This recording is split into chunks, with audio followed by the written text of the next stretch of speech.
On this episode, I go back outside because you asked for it.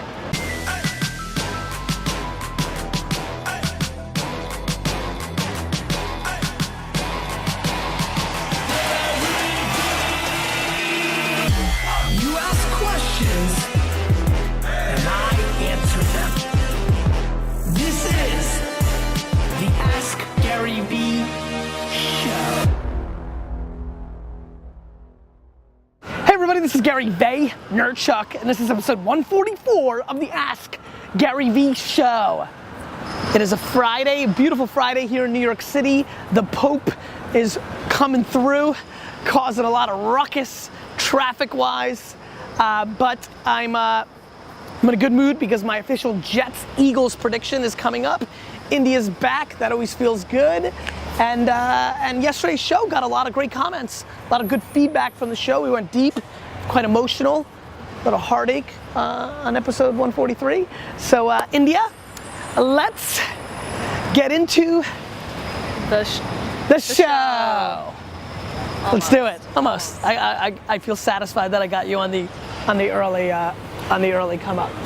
So from Anthony. Anthony. Actually, no, we're gonna start with Ari. Oh, what happened to Anthony? Sorry. Anthony's is like fun, so we'll do it later. Well, why can't we start 144 with some fun? I like to set the pacing. Fine, set your pacing. Go ahead, Ari. Alright, well, now I feel like you're gonna be judgmental. Ari's questions in deep shit. Ari asks, how can I deal with the perfectionism and feeling like someone else can do it better, preventing me from getting stuff done? I don't even understand. Do it again. How can I what? What do you do when No, read it again. I was like, okay, you went too fast. How can I deal with perfectionism? How can I deal with perfectionism? Ari, go ahead.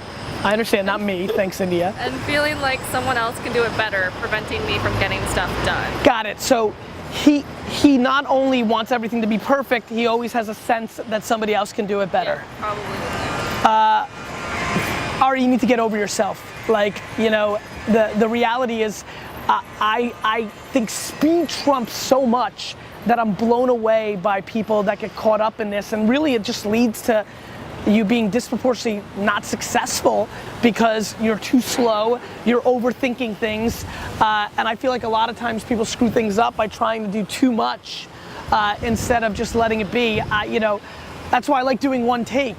You know, it's gonna be what it's gonna be. You get another at bat another day in the future, like, you know, I don't know if I can motivate you through this answer to say, you know, get over yourself, move on, change. I think it is a DNA thing. I think it's tough for people to break out of that habit. I'm absolutely massively thankful that I'm completely the other way.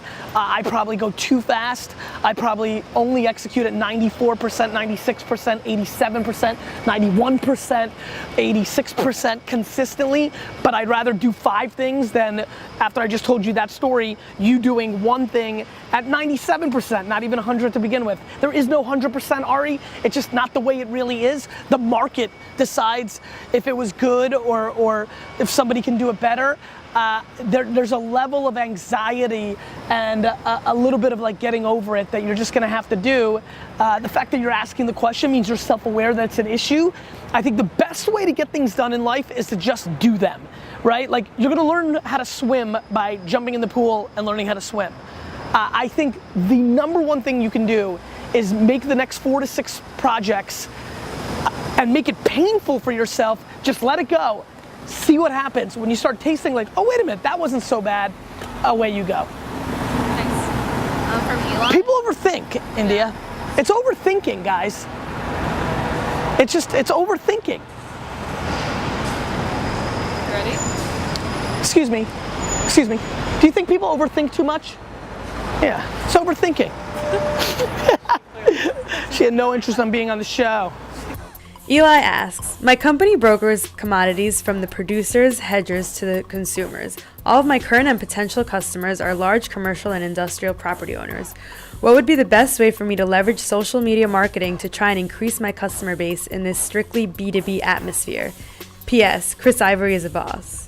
Chris Ivory is a boss. I think he might not play this week for the Jets. I'm concerned.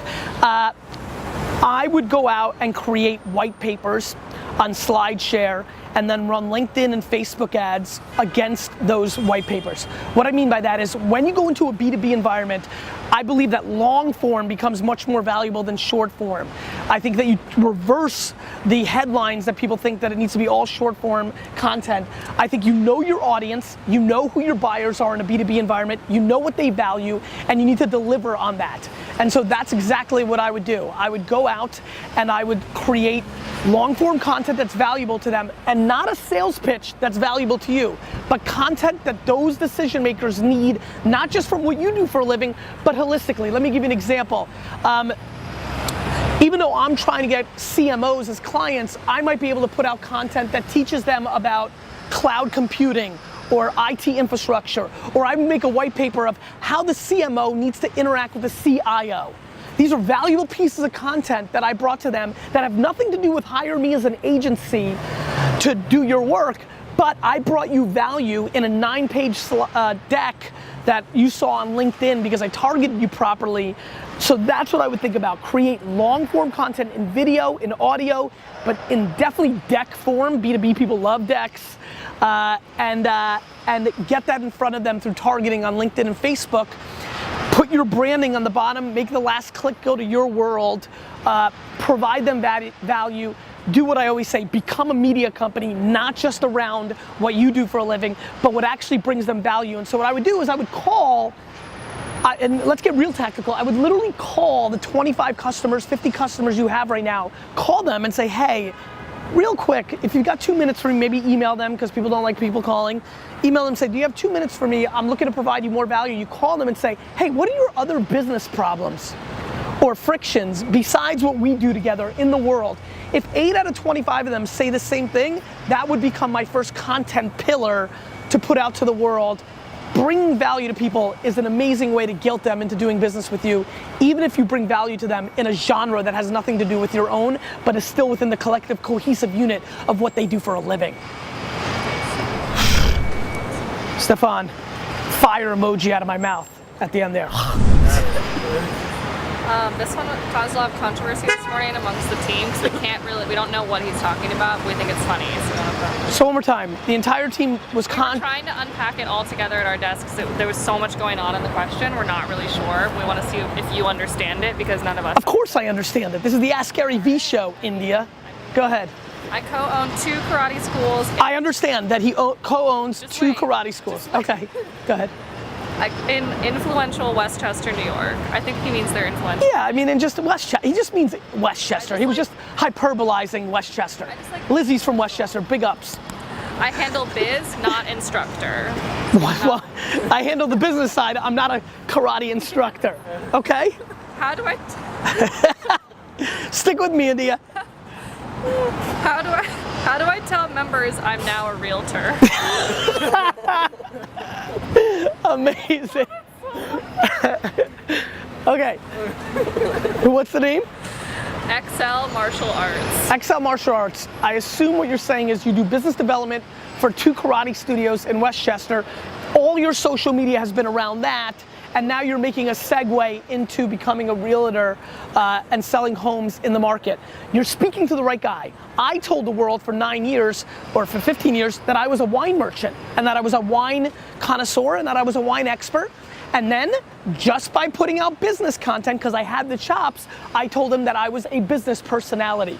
If you know what you're talking about as a realtor, if you know, nice photo bomb, I appreciate that. I got you, man. If you actually know what you're talking about from a realtor standpoint, and you have smart points of view on the neighborhood dynamics, the upsides in which neighborhoods in Westchester are blowing up, things of that nature, then I think you have a huge opportunity. And so the answer is quite simple. The final line is, how do I now tell them I'm real? How do I tell members I'm now a realtor? Members. Yeah. So I wonder if he's trying to sell people that are coming in for karate to like buy a home. Yeah. You know, the answer is I wouldn't sell them in the studio. I would just start putting out content across all social platforms with your points of view, not just selling a home and saying, hey, come to my open house this weekend. No, say things like, I see a huge opportunity in White Plains and south of the train station. I see that as a level, or in Harrison, they have a great school system, like those kind of things. Provide value, provide value, provide value. Guys, we're 144 shows in. If you don't understand that you need to provide value versus selling to people, then you should stop watching the goddamn show. We did it, we got it. We got through that one, all right?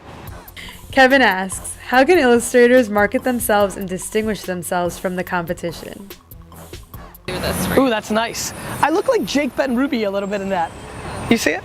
I'm changing my angle here on you a little bit, D-Rock. I think illustrators should really focus on Snapchat. I think Snapchat's a really interesting place where they can pop. I think that Facebook targeting publishers, so creating illustrations and then running $50 worth of ads against employees of publishers, I think is a very smart place to go because I think people will notice. Shh. And then I think what really would work is responding to people on Twitter around subject matters and then creating illustrations around those subject matters, I think has enormous upside. If you can show your speed to illustrate around conversation in that environment, I think there's a real opportunity. So those are 3 tactics. I mean, look, an illustrator's gonna break out from the heap by being a great illustrator. How often you can put yourself in a position to have people see your work is going to become the way that you're successful. I also think illustrate hacking, meaning making illustrations of Gary Vee is gonna, I don't like using third person, making illustrations of me is gonna make me see it. I would go after other micro influencers, not A-list celebrities who are immune to that stuff, but other micro influencers, illustrate them, reply to them. I think that's an enormous opportunity. Put it on Instagram and then tag them, because they'll see it. Those kind of things are cool. Anthony asks, hey Gary Vee, who's your all-time favorite jet and all-time least favorite jet and why? My all-time favorite jet and my all-time least favorite jet. My all-time least favorite jet is probably Kyle Wilson. He just ended being a Jet. Kyle, if you're watching this, I apologize. It's just the truth. He was a first-round pick. He was terrible every second of the way. Just broke my heart. Just did not like the way he played. Didn't feel that he had ball skills for a corner. Even when like our starting corners would get hurt, he would have to not play. He was a terrible slot corner. I just really disliked him. My favorite all-time Jet is Al Toon. I was a young kid. He was our best receiver, number 88. I loved him with all my heart. I love you, Al Toon, if you're watching. And that's it. Those are the real answers to that question. That's it. That's a show. All right. Official prediction time. This one's gonna hurt. I have a feeling that Decker and Ivory are not playing.